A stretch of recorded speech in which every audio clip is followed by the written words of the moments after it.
দেশের প্রধানমন্ত্রী বলেন যে 17 বছর নাকি খুঁজে পাওয়া যায়নি আমাদের। কোথা থেকে উনি গুপ্ত সুপ্ত শব্দ আবিষ্কার করলেন? কিভাবে ওনারা আমাদেরকে খুঁজে পাবেন? আমরা তো ময়দানে ছিলাম, টেলিভিশনে তো আর আপনি দেখবেন না। আমরা রাজপথে ছিলাম, কারাগারে ছিলাম, রিমান্ডে ছিলাম, লড়াইয়ের ময়দানে জীবনকে বাজি রেখে রাস্তায় রাস্তায় গলিতে গলিতে অ্যাম্বুলেন্সে জনগণকে মোটিভেট করে লড়াইয়ের ময়দানে ছাত্র জনতাকে আমরা নামিয়ে দিয়েছি। আপনি আমাদেরকে কি করে দেখবেন?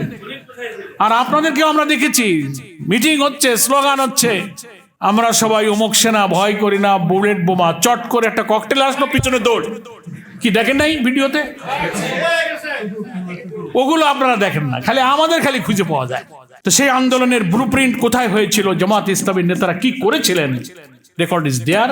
দয়া করে সুযোগ পেলে এই বইটা আপনারা পড়বেন। জুলাই বিপ্লবের প্রত্যাশা তো দেশব্যাপী জনগণের কাছে সর্বজন বিদিত যে আমরা দেশটাকেই মানবিক বাংলাদেশ, বৈষম্যহীন বাংলাদেশ আমরা গড়ার জন্য আমাদের সন্তানেরা জীবন দিয়েছে, রক্ত দিয়েছে। কি কঠিন সংগ্রাম তারা করেছে, কি ঝুঁকিপূর্ণ সংগ্রাম তারা করেছে। ফ্যাসিবাদী শক্তি কি নিষ্ঠুর, নির্মম, বর্বর নির্যাতনের হাতিয়ার নিয়ে হায়নার মতো ঝাঁপিয়ে পড়েছে।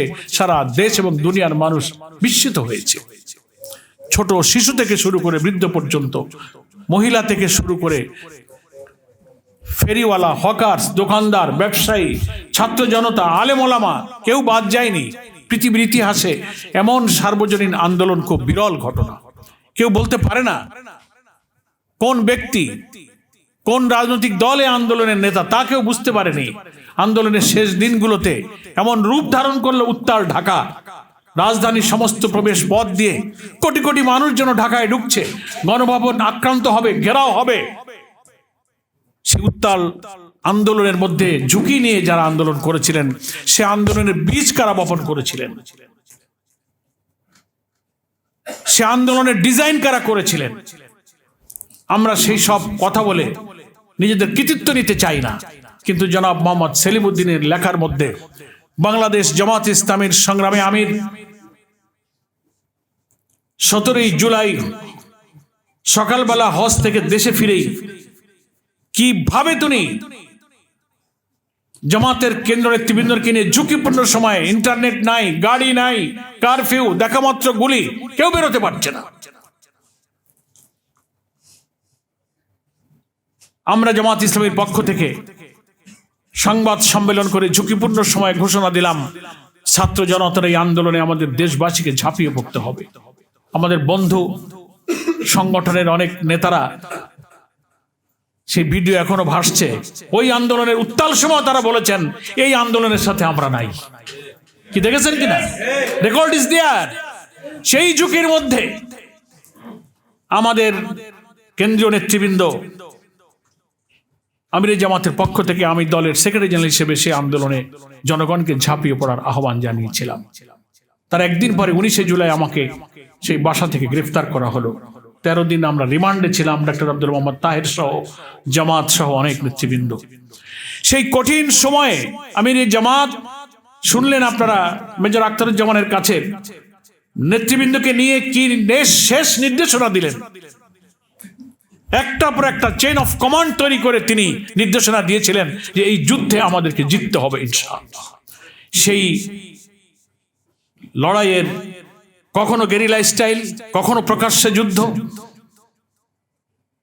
কখনো নেটওয়ার্ক তৈরি করা, দেশে বিদেশে ঝুঁকিপূর্ণ সময়ে ছাত্ররা প্রতিদিন আহত হচ্ছে, নিহত হচ্ছে, হসপিটাল, অ্যাম্বুলেন্স, তাদের রক্ত, তাদের সেবা, মামলা, থানা, ডেড বডি, আমরা তো কারাগার থেকে এগুলো শুনছি।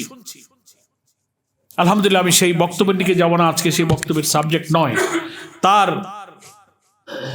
ইতিহাস ছোট হলেও সত্য ঘটনাগুলো আজকের এই লেখার মধ্যে একটা অধ্যায় তিনি চমৎকার করে তুলে ধরেছেন।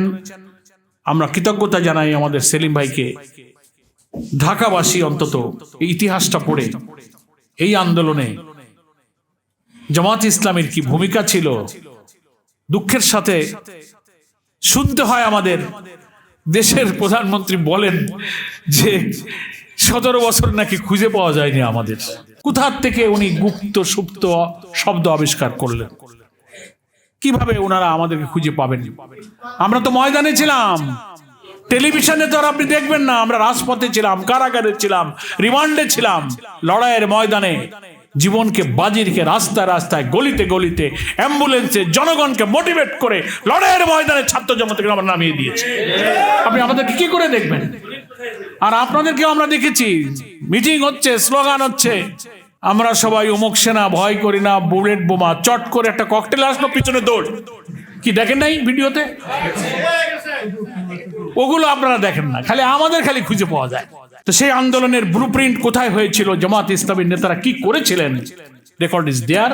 দয়া করে সুযোগ পেলে এই বইটা আপনারা পড়বেন। আরেকটি অধ্যায়ে তিনি ঢাকাকে মানবিকভাবে পুনর্গঠনের স্বপ্ন দেখিয়েছেন। তাই আমরা বলেছি উনি ঢাকা উত্তরের আধুনিক মানবিক ঢাকা গড়ার স্বপ্নদ্রষ্টা।